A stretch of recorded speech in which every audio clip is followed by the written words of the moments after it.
My name is Brett Wolf, and I work with the Center for Crop Diversification at the University of Kentucky. I also work with the SARE program, if you're familiar with that. That's the Sustainable Agriculture Research and Education Program, which is part of the USDA. And we did a spring webinar series in direct response, almost triage response to COVID. And many of you I know joined us, had a similar registration list, which is awesome. We didn't scare you off. But I know that it's a very different time now. I know that there's a lot more digital and streamed content out in all kinds of different areas of our lives, and people are maybe getting over that and tired of that. But we wanted to at least put something out to try and offer things that are useful. We've talked with a number of our partners about what topics we might want to offer, and this is the first in a series that we're going to be offering this fall.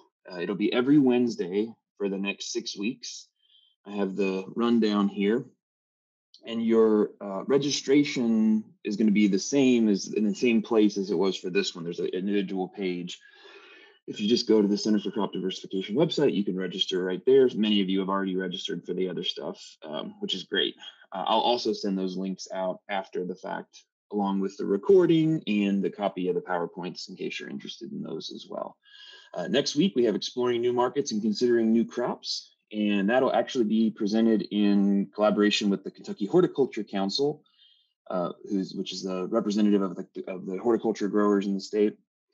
That brings me to the point of a lot of the stuff we're going to talk about in this webinar series is more general for all kinds of different businesses and production systems and all kinds of stuff. Some of it will be tailored very specifically to specialty crop growers. And so I'll just mention that now. But this one today, I think, is pretty universal. Data in this type are kind of similar across different sectors, but I'll just go ahead and mention that. Part of the reason I do mention that is because this webinar series is supported by the USDA Specialty Crop Block Grant Program. I'm really appreciative of them for allowing us to pivot some of those funds to be able to do some online delivery. We've been offering the Marketing for All training, and this is a variation on that. And so we're really appreciative of them. And I have our other partners here listed that you're going to hear from different members of those organizations on the various webinars as they unfold. And a shout out to our central planning team, Emily Spencer in Savannah, Columbia, who we all work together in the Department of Ag Economics as part of the UK Extension. And they actually work with a number of different projects, including the Market Ready program, which many of you might be familiar with. So enough of the pleasantries. I feel like this was the opening to some kind of major speech or something, but let's jump into what we're going to talk about today. So first, I think I always like to clarify, why is it that we're even thinking about this? So how do we approach this concept of analytics? And we're going to jump into Facebook Insights, which is what they call their analytics. It's just data about how people perform or how people act on the internet when they're interacting with your brand or with your page or whatever. Then we'll talk about Google Analytics a little bit, and I'll show you some of the ways that I like to use that. Again, always thinking back to what's the practical use of this. And then at the end, I'll talk a little bit about Instagram analytics. You'll see it's a little bit of a different ballgame than the other two at this point. But so when approaching it, I'm not a big quote person, but I think these 3 quotes give some indication of how different people approach analytics. So Jeff Bezos, you may have heard of him. You think he's doing okay. He said that they will never throw data away because Amazon has access to all kinds of ways to analyze that data. Maybe in creepy ways. Maybe you see advertisements for things that you mentioned offhand to a friend at a backyard barbecue, and then the next thing you know, it shows up in an ad on an article that you're reading. But they're kind of taking a maximalist approach, in part because they have the resources to be able to analyze that much data. On this other hand here, so Walmart only uses the previous 4 weeks of data for day-to-day merchandising strategies. And so this is a very much more targeted, a similarly large and well-known company is only using targeted data and more fresh data and recent data.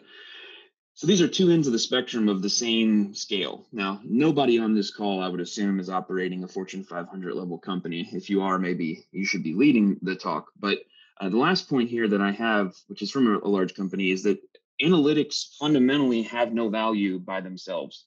They're interesting, there's interest there, but the main value is when you can take that data and turn it into some sort of insight, some sort of thing that you can then act on to help your business. And so I think really what we're talking about there is, rather than thinking about big data analytics, logistics, all those sound great on an IBM or a UPS commercial. And those companies have a lot of resources at their disposal to handle that. But for us, we have some tools now, for better or for worse, we have some tools to be able to think a little bit more about targeted data, targeted analytics in this case. And so I think that's would be my thought here, because it is very easy for anyone, including me, to get overwhelmed with the amount of information that we can now, even at the small scale that we're all operating at, that we can get access to a lot of data that can become quickly overwhelming. And so for here, I just have 3 simple questions, straightforward, targeted questions. I mean, my wife is an anthropologist, so maybe who are your customers is a more complex question. But for me, in this case, it's a pretty simple, it's a straightforward. What are they interested in? What do they look like? What content do they want? And when are they online? So these are specific questions that we can then hopefully act on if we're trying to sell a product. And so I'm just going to give you 3. This is not the demo portion. I'll go out into Facebook Analytics and into Google Analytics and show you some of this stuff. But this is just giving you a taste of what the types of questions we can answer with this. So who are your customers? This is a screenshot that I'll show you how I got to it from Facebook. And so this is for the Center for Crop Diversification's page. I like to just use, I don't really know that it matters. I like to use our data as an example. So we have, I don't know, 2,200, 2,400 fans or followers or whatever you want to call it. So there's enough there that it's actually useful to see, but at the same time, it's relatable. I'm not taking data from Coca-Cola or something like that. You could see for us, for instance, 62% of the people that follow us are women. That tracks well with generally what we see in small scale and horticultural operations. That to me is if we weren't hitting those demographics, that might be a concerning thing, because that's the industry that we're trying to talk to. So anyway, so that's a little bit of a snapshot of like who our clients are on one dimension. The second question of, so here's a distribution of when you can actually go. This is from Google Analytics. Again, I'm going to show you how to get to these in a few minutes, but this shows us where people are interested. So we do have a little bit of an international engagement here. That second question I asked, which was, when are people online? This is again from Google Analytics. This is showing density of when our clients are online. So for instance, we post price reports for farmers markets, usually on Mondays and Tuesdays. So you can see a cluster of people getting online during those times. This also might be when people are getting online to check the auction data from the previous week to see their plan for the coming week, which is another thing we post on our website. But we don't have a ton of super late night owls, a couple here and there. But I'm going to show you the next one here, which a similar question: when are your clients online? This is again from Facebook Analytics or Facebook Insights. And this is showing us, it's not a time lapse of a whale emerging from the ocean. It is when our fans are online. And so this, I cut it off, but this is around 9 a.m. here. This is around noon, I think. And then this is around 6 p.m. And so we have 2 peaks. And remember, I said, we're thinking about targeted data, and that quote that said we're thinking about what we do here. One thing that I very specifically acted on when I saw this data, it hasn't changed much across time. This is from several years ago. But when I saw this data, I was originally posting all of my stuff in the early morning, because that's when a lot of extension offices open and people are maybe looking for content. That's when maybe producers are online. I switched and started doing some of our content in the evening, specifically around this time, and we got a huge bump in interest and engagement, et cetera. You may have clients who are super night owls. And so while it may seem strange to put a post out at 10 p.m., that might be something that you want to do. So again, these are answering targeted questions with targeted data that we can collect. This is question of what the clients are interested in. So this is specifically all of our, I think this was in the last week or so, the number of page views on different pages on our website.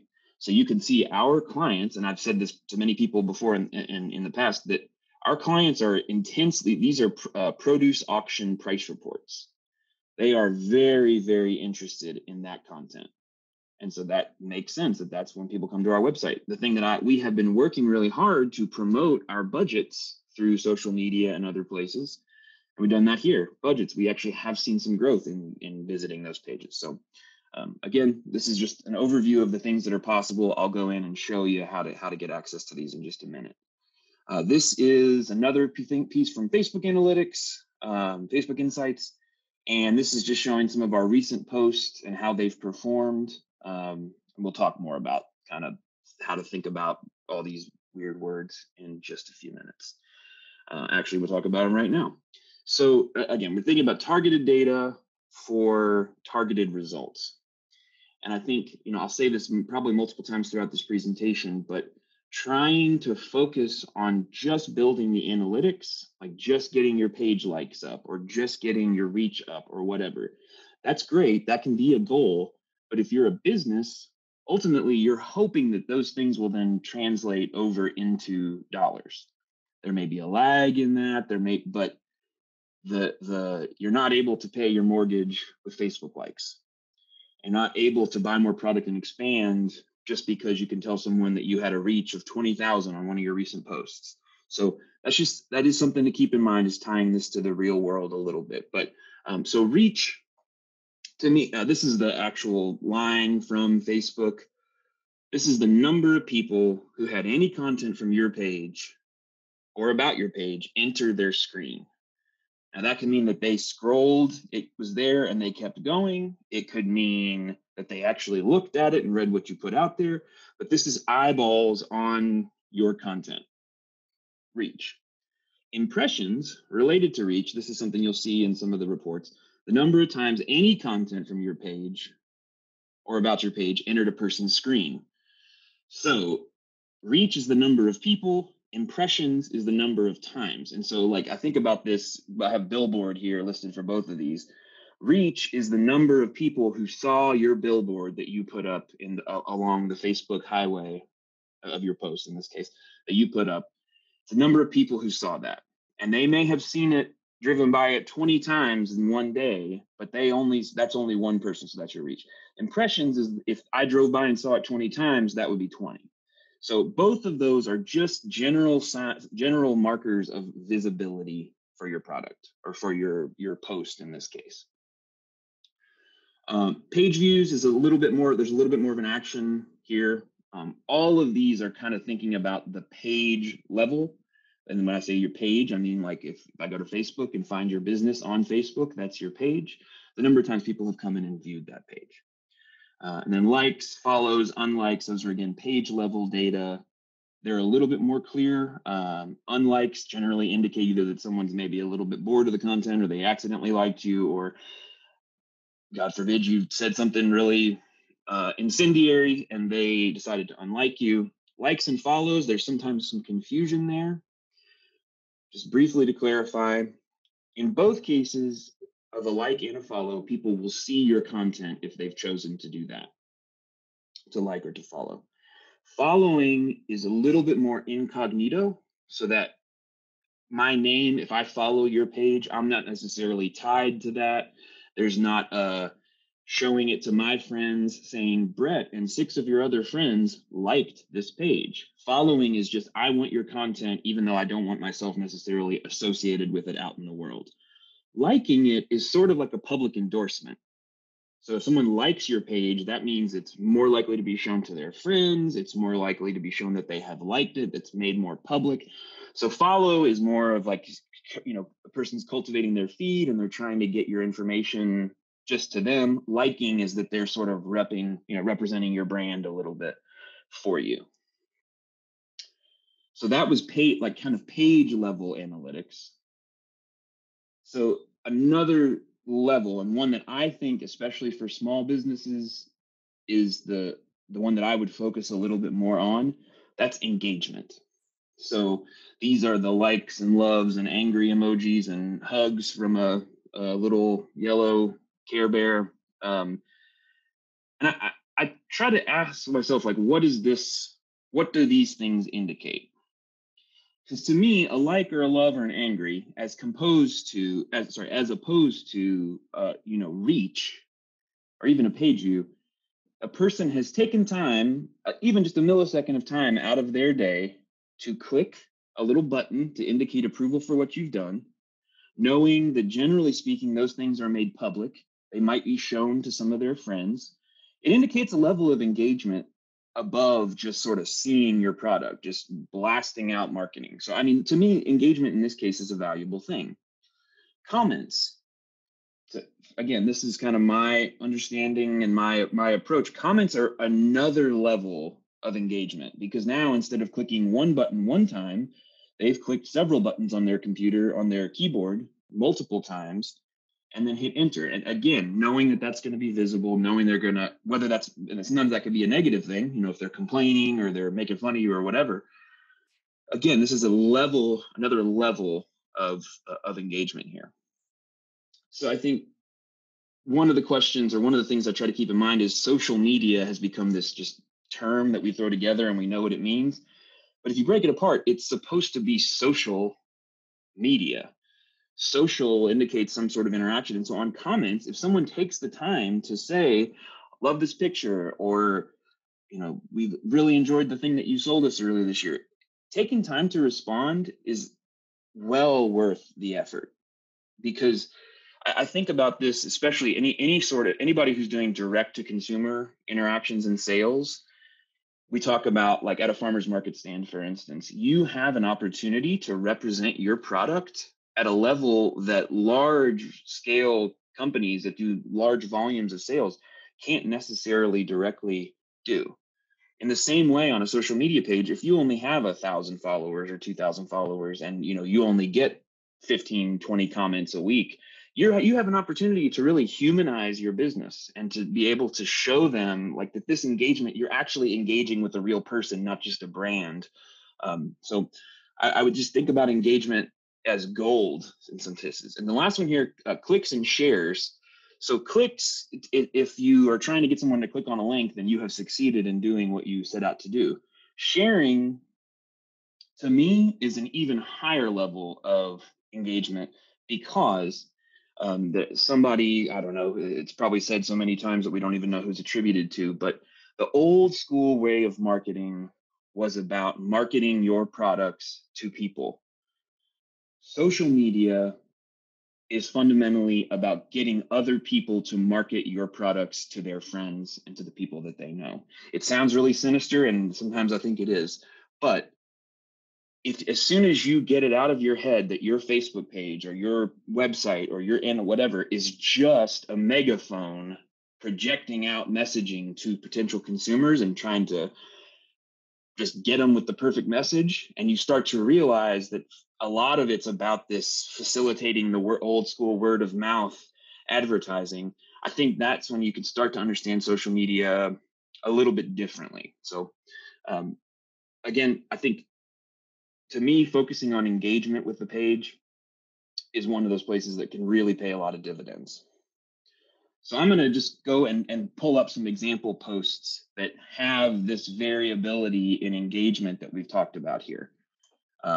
So first off, and these are older posts, but they're good examples. So this was something we shared from some of our friends at Grow Appalachia. This has been a number of, might have been last year, the year before even. But we were trying to get the word out about their event happening. And to me, this one has what I would consider to be moderate reach and moderate engagement. So we got a decent number of likes and loves, which is great. People are showing it, not a ton of comments, a couple. A lot of them are the single person just kind of saying, tagging a person's name, which we get those all the time. And I usually will go in and like those, or sometimes even comment and say, oh, this is, glad you might be interested. Here's the link, just making it as easy as possible for people to engage. There were a number of clicks, which again, this is something that we're trying to go for, just comparing these with each other. So within Facebook, you got to be thinking about what you're trying to get people to do with your given post.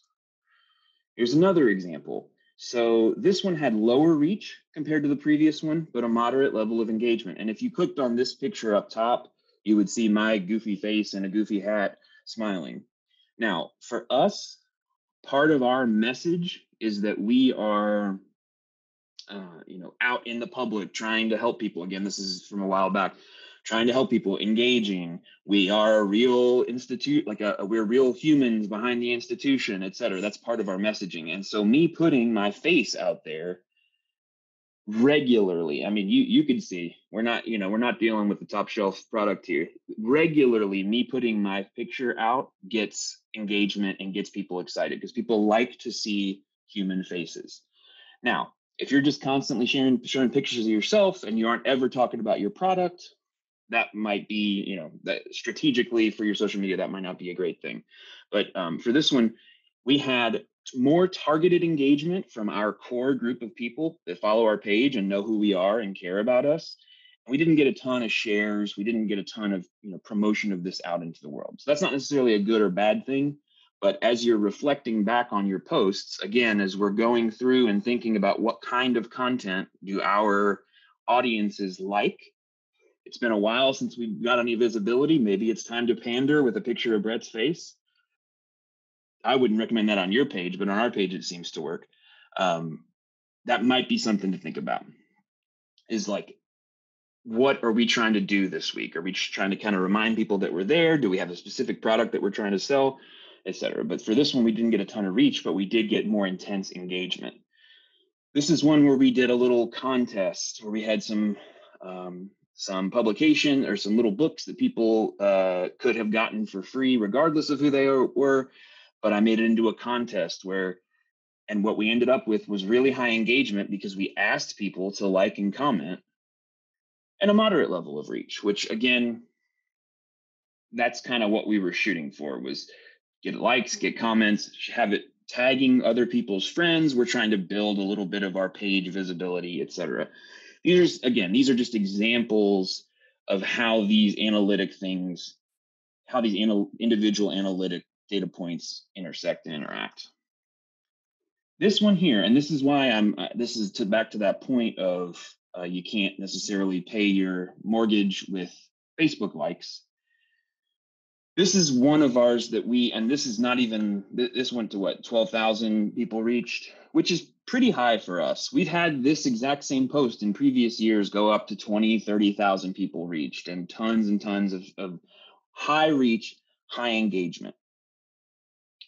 We at the Center for Crop Diversification are fundamentally about supporting people who are trying to diversify and in most cases make some money or offset some of their needs for their household, whatever.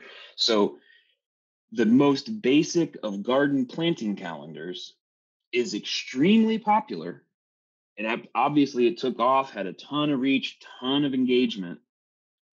But one of my questions for us internally is this what we want to be putting out there? Did this achieve something for us in getting access to the types of clients who need our services and will engage with us going forward? Or is it just sort of a little mini viral moment, which is cool and it's fun? I'm not taking this like that, terribly seriously. But the main point here is that you can try to game the system to get a ton of interaction and stuff like that. But in the wake of this post, we didn't have a whole bunch of new people signing up for our newsletter. We didn't have a whole bunch of people following our page even. We just had people who got this information and they left, which is, again, great. But if you compare this with this, or even compare it with the post that I put up about this webinar that we're talking about. We have had, I don't know, a dozen, 2 dozen people like our page because of the webinar, which is actually more than we got out of this post. And so again, this is all, you got to kind of take the whole picture and consider it, but um, high reach and high engagement can mean different things in different cases. And for us, I had a goal, I'll go back. I had a goal of trying to get us to 2,000, 2,500 people following us and liking us, and we'll continue to try to build that. I was intentionally going for that. But now at this point, a lot of what I had been focusing on more for our social media has been more engaging with the people that have already liked us, because there's only going to be so many people who end up following our page that need the types of content like budgets or enterprise budgets, or projected economic stuff for CSA or something like that. So I'm trying to more engage the people who have chosen to hang out with us. So again, just to recap this a little bit, reach, I think about that as more eyeballs, more growth, new customers, potential growth. So it's a good thing. I'm not saying it's a bad thing, but I think it's easy to find some false success or a false sense of success in big reach numbers sometimes. Same way with impressions, just sort of repeated exposures. Is this being put in front of new people regularly? Post clicks, people are actually visiting your post, or they're clicking on the link that you sent or whatever. I have search here because that's part of the Google thing, is that sometimes people are going to find you through Google, and that might be a different route. Reactions, that is engagement. It's a little bit of a lower level engagement, but it's great. People being supportive. You're keeping people's attention. Comments, that's one of those sweet spots where people are actually taking, in the internet age, particularly now, 15 seconds of someone's committed time to a brand that they're only, or a page that they're only tangentially attached to, is a lot. That's a lot of person's attention and time. And then the share here is that people think what you're doing would be valuable to the people that follow them. So comments, shares, and reactions, to me, again, thinking about engagement is one of the places where smaller businesses can really, I think, compete. Just a really quick note on Facebook advertisement. It can be a really effective way to advertise. However, I think before throwing too much money in, I would do the basics, like make sure this is, make sure that the stuff that you have, the page that you have, is up to date. You're taking advantage of all the free functionality that you have. You have a decent idea of what you're wanting to post, and you're posting those things regularly. And you have a plan moving forward. Moving forward for how to assess whether or not that advertisement, whether or not that investment of money was a worthwhile expenditure. So I think those are a couple of the key things here. I'll just show you what if you go into Facebook and you click on the advertisement thing, it'll show you, this will be the first thing that comes up. What is your goal? And they have some recommendations. And I clicked on build your business, and it brought up this, which shows, it brought up a secondary page. Part of it was this. You can edit the audience that you're targeting. So if you want to target just men or just women, if you want to narrow the age range of who you're targeting, and there's also geographical location. And so if you wanted to just be in the Lexington, if you sell a brick and mortar stuff out of Lexington, Kentucky, then you probably don't want to advertise to the entire United States, or you don't want to advertise to the entire state of Kentucky even. You might do, within a 25-mile radius of a certain place. But, and then you can then adjust your budget. And so I have it here at the lowest amount. This is $1. And you could do it, this could be $1 per day. You can do all kinds of customization. But the main point here is it can be very cost effective. It can be very inexpensive. As you slide that scale up, it'll show you how many people you can reach per day. Again, reach as a thing that maybe we are trying to build a new customer base. And I think that is a valuable thing. So that's just a little bit of a note that the advertisement on Facebook can be a really inexpensive way. And you can do just $1. And you can go all the way up to $1 million if you want to put that on your credit card. I don't think I would be able to, but so think about it. You could think about that, but money thrown at advertisement without a strategy is I don't think is a good use of those funds. So I'm going to actually go out to Facebook and just show you where a couple of those things were. So this is our Center for Crop Diversification page. Note, if you have not liked our page yet, please go and do that.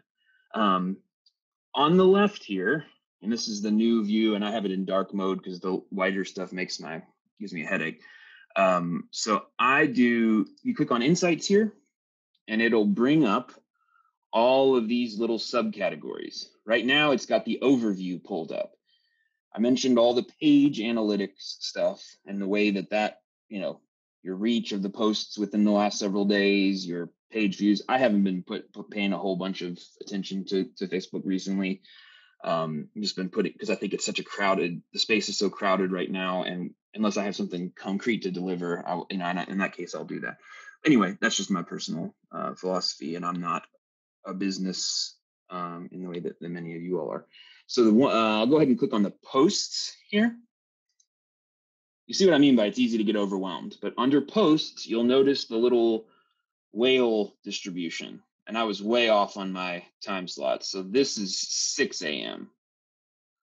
and then here's 6 p.m., which I was more right about. If you hover on the different days, it shows you, like, for instance, Monday, Sunday, people are staying online a little bit later, maybe trying to avoid Monday. Saturday, people are getting off early. Maybe they have engagements, whatever. So not a whole lot of distribution. To me, again, I'm trying to put content out on the upswing of this. I'm trying to put content out on the upswing of this uptick. And I'm, avoiding these huge tails over here. Occasionally put something out in this middle part and see how it goes. This is down below here. While I'm on this page, I'll show you. You can see that this stuff is, these are on a per post basis. And so thanks to all of you being so excited, this post performed decently well, 1.3 thousand reach. For us, that's not, necessarily a huge number, but that's pretty good especially for especially short notice. If you have questions, if you could drop them either in the chat or the Q&A. I saw a hand raised. If you could put them in the chat or the Q&A, that would be great. But you can view this post data to see, okay, how are photographs of me performing? How are links performing? You can also go up here to post types, and you can see, for us, photos do the best. In general, for a lot of different groups, photos tend to do the best. If you're trying to drive traffic in a different direction, maybe use some photos to make that happen, etc. But you also have the option of watching other pages and seeing, if they're pages that are in a similar ballpark, maybe a similar group to you. If you're a part of a farmer's market, maybe there's a farmer's market page in addition to your business, and you can just get a sense of where they are, what posts are performing well for them, just a little bit of additional help.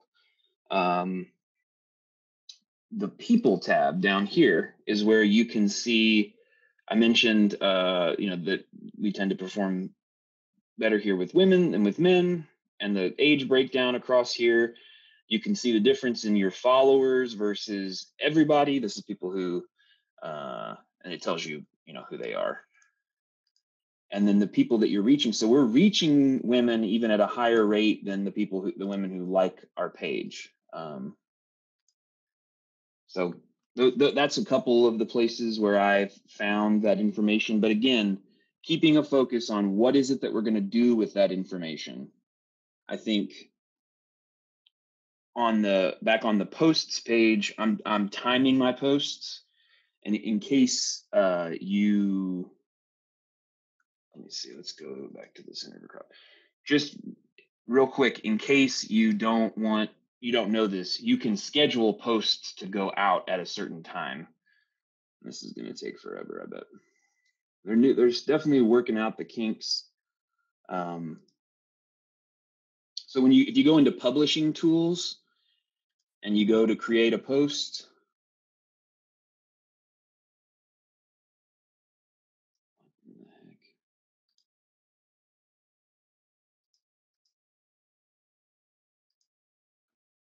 anyway, if you go to create a post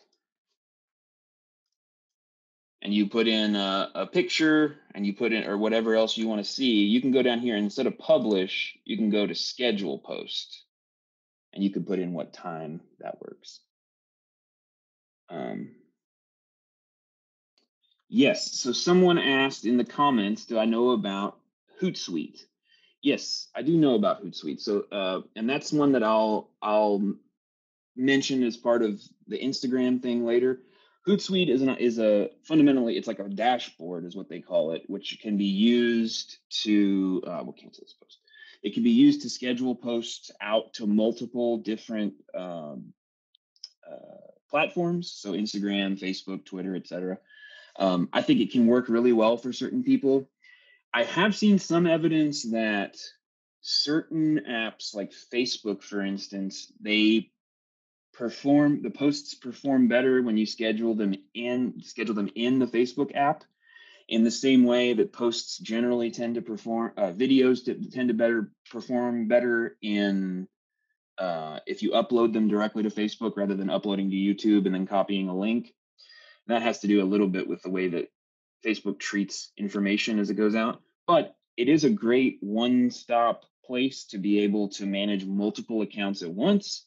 You can schedule posts, you can have some internal analytics. It's been a while since I was inside their actual app, and I recommend you try it and see how it goes, and if it works for you, great. They also, I think there's certain ones of it that you have to pay, certain versions you have to pay for, or certain numbers of accounts. A couple of things I would just think about. One is that content expectations are very different on different platforms. So what I mean by that is I sometimes see groups that are clearly using some sort of dashboard like Hootsuite or something else, and they push out a tweet, a Facebook post, and an Instagram post that are all essentially identical. And really it's a Facebook post, that the way that it's structured, the way that it, because for instance, within Instagram, in an Instagram post, you can't use a link directly within the post. So anyway, so that's just, yes, I think I would give it a go and see how it goes. And in the case of Instagram, it might be even a better way to be able to see how things are performing. Just trying to think if there was any. So the other, let's see, the other thing I'll show you, those little snapshots. Let's go to Insights. Those little snapshots of the post that showed all the different things and how it performed.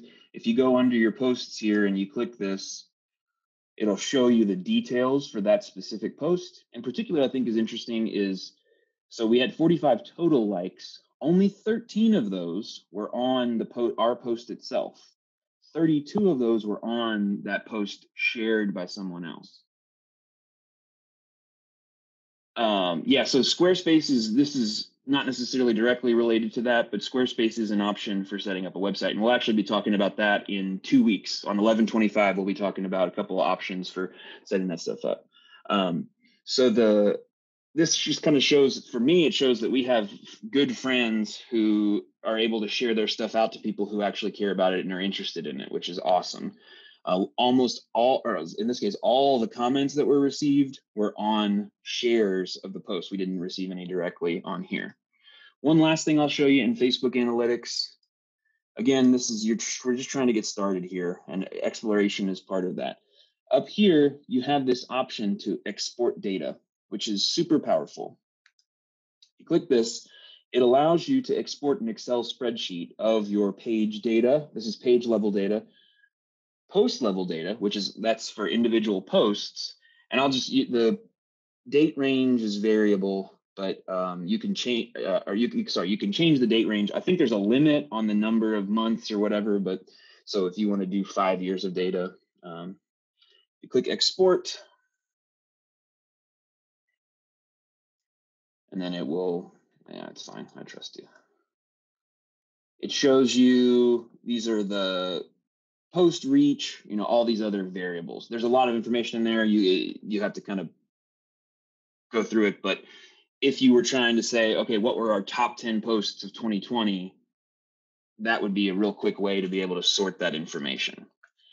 Last thing I'll say on the Facebook, if you are not seeing this stuff here, if you're not seeing insights on your page, if you're not seeing publishing tools on your page, it means that your page is not set up as a business. It's probably set up as a personal profile. So you have to convert to a business page. And from the moment that you convert to a business page, Facebook is automatically collecting this insight data. So what that means is if 2 years ago you set up a Facebook page and you've gradually been building your following, et cetera, Facebook has been collecting all this information for you to go and explore, even though you didn't necessarily know it was there. So I'll just mention that if you're not seeing this stuff and it's because it's a personal page or personal profile versus a page, get in contact with me and we'll try to get you sorted out on getting that fixed. So in comparison with Facebook, I'm gonna go back to the PowerPoint here. We have Google Analytics. Like Facebook, there's no charge, so it's a free program for monitoring website analytics. And so to that point of the Squarespace page, that would be an example. If you have a website that you've created on Squarespace, it has its own little jargony terms, unique page views, sessions, users, etc. I find it to be considerably more complex than Facebook Insights. There's a lot more power to it because this is the one that we use, which is the free version, is the basic version of what a lot of large brands use to schedule their advertisements and monetize pages and all kinds of other things that we're not going to talk about today. It allows you to compare different date ranges, so you can see, has my website performed better or worse in this, the last 12 months than the 12 months before, whatever. This is the one big thing. You have to install this on your site. You have to put it into place. You don't really install it. If you use any of those platforms like Squarespace, Wix, Weebly, all of those play really nicely and easily with this. It'll tell you like, you need to copy this little thing from here and paste it into here. So you have to set this up.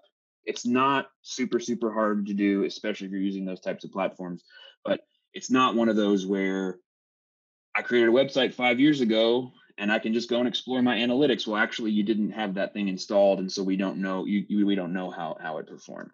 So my recommendation would be, if you have a website, start using this now, even if you aren't sure or don't think that you'll use it. Okay. Let's see here.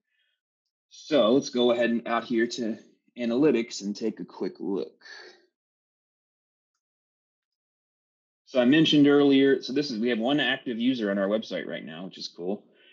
This is like the main landing page that you get to, and you can already see it looks kind of complicated and scary compared to the Facebook analytics, but it doesn't have to be. A couple of things that I'll point to down here, I mentioned, this is when people are online. Here's that picture that I showed, or that chart that I showed of the different pages and how they performed. This is a really interesting one here, and it shows us what percentage of people in the last 7 days, in this case, we can change this to last 90 days, for instance, what percentage of people are accessing our website. So this is the analytics for the Center for Crop Diversification website, the one where you all registered. It's for this site. So this is all information for this site. 52% of people accessed our site on mobile as opposed to a desktop. Now that, I know if you've paid attention to the internet over the last several years, several decades, you know that that's not remarkable. That's actually a relatively low number compared to some sites. But what that means is, as an actionable piece of information, we better make sure that everything that we do is mobile ready and mobile accessible on our website. And I'll show you that here in just a second. We can also go and we can check out our audience. I mentioned, who is your audience? What do they look like? New users versus old users. The demographic breakdown has to crawl. So where people are coming from to get to your site.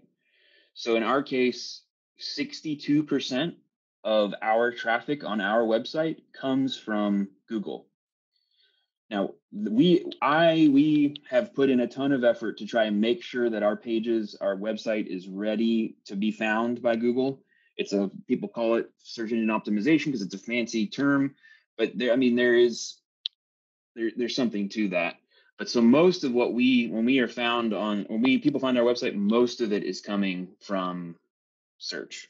Some of it's from direct links, but you can see a relatively small amount of our traffic comes from like our social media or even from other pages. So it could be that I'm interested in growing this number here, the amount that's coming from social media. All of this, I'm not trying to overwhelm you. I'm just showing you what's possible for free. All of this, everything I've showed you today is completely free. We have not paid, other than the time associated with setting it up, we have not paid for any of this. All of these reports and everything are automatically generated, which is another nice component. But again, you have to go and set this up in your website in order to be able to do that. And if that's something that you're interested in doing and you don't know how, I'm get in contact and we'll see if we can help. One more thing, behavior. So we can see the behavior overview is going to show us.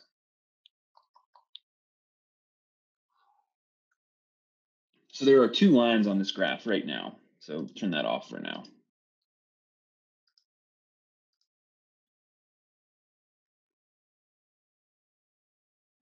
Come on. So blue is showing us our page views across time. So this is since January 1st of this year. And another neat thing you can do is I want to see how we did compared to this time last year. You can go here, previous year, and it's going to show me January 1, 19 through November 19. Again, now we can see a comparison. So we had a much higher, this is because of the webinars, I think, a much higher rate of page views and exploration here in the early season. Similar stuff happening during this period as compared to previous years, but overall we've been up a considerable amount on the number of page views. If that's a metric that you want to see, great. Paying attention to what matters most. So all that is more data driven, like looking at charts and stuff like that. This is data driven too, but it's something that's really, really neat, I think. That again, this is related to Google Analytics. If you have Google Analytics installed, you can do this. So I have turned on what's called in-page analytics. Page analytics is what they call it now. It used to be called in-page. What this allows me to do is it allows me to see when people land on this site, what do they click on? What percentage of people, this is sort of a map of where people have gone once they've arrived at this site. Now, why is that important, or why does that matter? Well, so for instance, I have a personal website that I use, for resume and interests and stuff like that. And I have analytics installed on there from back when I first started playing around with this. And I found there on my page, on the home page, there was a big button that said home. And like 50% of people who visited the page clicked on home, and then it just reloaded the exact same page that they were on. Not that big of a deal, but it could very easily frustrate users. And so I used that information to get rid of home. Another example, we used to have budgets as a small part, as a sub-page of training, a sub-page of tools. We weren't getting the traction that we wanted to see. We weren't getting that many people clicking through. We had a lot of people wanting our budgets, but they just didn't ever make it through to get there. So we made a decision to pull budgets out and put it as a top line menu item. And now you can see 6.7% of people who come to our homepage end up clicking on budgets, which is pretty considerable. So this is an example. Again, this is all Google Analytics. This is a separate program where you put in information into your site, and then it generates information. What do I know about the newer platforms, Wimkin, Mew, Parler? Are they worth fooling around with for business? I think Parler is the only one that I really know much about on there. So I'm not really sure. I know that as far as just sheer numbers of clientele. Facebook, Instagram, other places like that are where it's at, but I'll have to look into that. I'll write that down.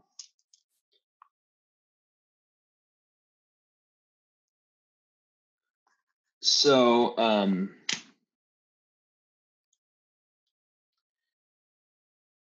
that's Google Analytics in a nutshell. Again, you have to install this in order to be able to get access to this information, but it can really be a helpful. And like, so if I go ahead and click on price reports here, it'll show me within this page, 34% are going to the Kentucky produce auctions, 27%. Again, this is thinking about the user experience, which is a big part. Has been a big feature and important thing about web design for a long time. But if you have a simple site and you see, for instance, you're trying to get people to buy beef from you or buy, pre-order vegetables from you. If you don't have that pre-order thing up right in front of people's faces, maybe you'll see that not a lot of people are going to it. They're kind of lost, so they can't figure out what they're supposed to do. So that's just another thing to think about. One more thing while I'm in the browser that I want to show you real quick is, and this is, if this is not something, whatever, don't let this overwhelm you or whatever. But if I right click, I'm in Google Chrome in this case, but a lot of browsers have them, and I click inspect, it's going to open up some stuff over here that is all kind of crazy. And this is all developer stuff. It shows you the different components. Don't worry about that. But up here, this little guy, it says toggle device toolbar. If you click that, what it will do is it will show you the page that you're on in any number of different mobile formats. So I mentioned earlier, mobile is important, right? Well, if you can go on your phone and look at the page, but if you're in your browser and you're making edits and stuff like that, and you want to see how it's showing up on a phone, you can do this, and you can select the different, a couple of different options.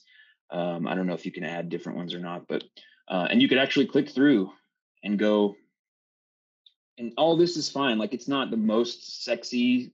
To me, it's not the most sexy website, but this is sort of the university system, and we're optimizing it for mobile and for search and all kinds of stuff. Just to give you an idea, compare that to this, for instance. So Facebook has a mobile app for a reason. See how this now, if I open this on my phone, this is kind of what it's going to look like. I'm having to scroll around and interact with stuff in a weird way. This is not mobile optimized. The good news is most of those modern platforms like Squarespace and Wix and Weebly and et cetera, the website building platforms are going to be optimized, are going to help you optimize for mobile already. But that is an important thing to just mention. Okay. So let's pop back in and kind of finish up the last few minutes here. So Instagram analytics, there is just fundamentally less internal analytical tools available to us than there are in Facebook by a large margin. You have to set it up as an Instagram business page the same way as Facebook. You have to be a business page in order for that to show up.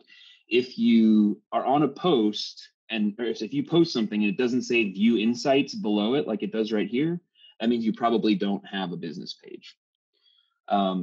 There are external programs. Somebody mentioned Hootsuite. There's a couple of different ones too that are good for being able to get some information about Instagram. There's some of them that are free, some of them that cost money. I try to show people stuff that doesn't cost money first and let them explore that and see. But if you're interested in maybe a comparison of some of the Instagram analytics stuff, reach out to us and let us know, and we can try to pull together some better and more clear information. There's limitations to Instagram analytics still at this point. It's increased over time, but for instance, it's just the last 7 days. You can't necessarily go back and see stuff beyond that within the Instagram app itself. But those external pages might be something that's worthwhile. So we're going to wrap it up here. The key for me, the takeaways from this are that, let me just check the chat and make sure. Cool, we're all good. Data really only are valuable if they generate action. So if there's something that you can do to fix this, or there's a goal that you're trying to monitor and you're going to do something to try to achieve that goal, great.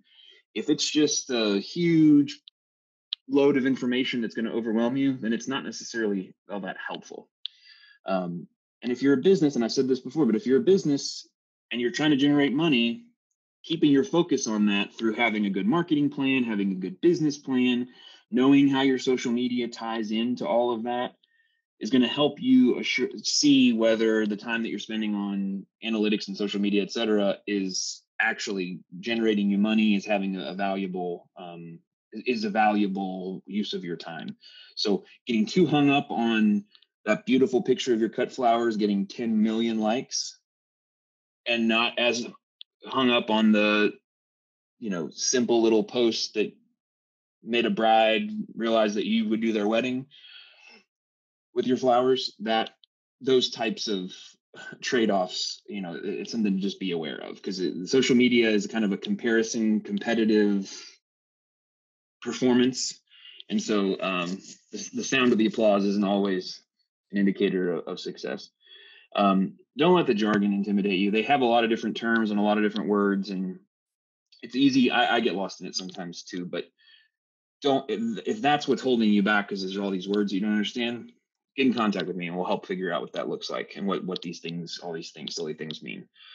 Start slow and simple. If you're not using analytics at all, maybe take a look at just that schedule, like when to schedule your posts, and change up something there, or go back and look at the posts that you did and which ones performed particularly well. And maybe that's a part of your business that you want to explore more, but you're only really going to learn if you are actually interacting with the data. I promise you, you can do this. You can get some information and work a little bit smarter through both social media and web. You can do it.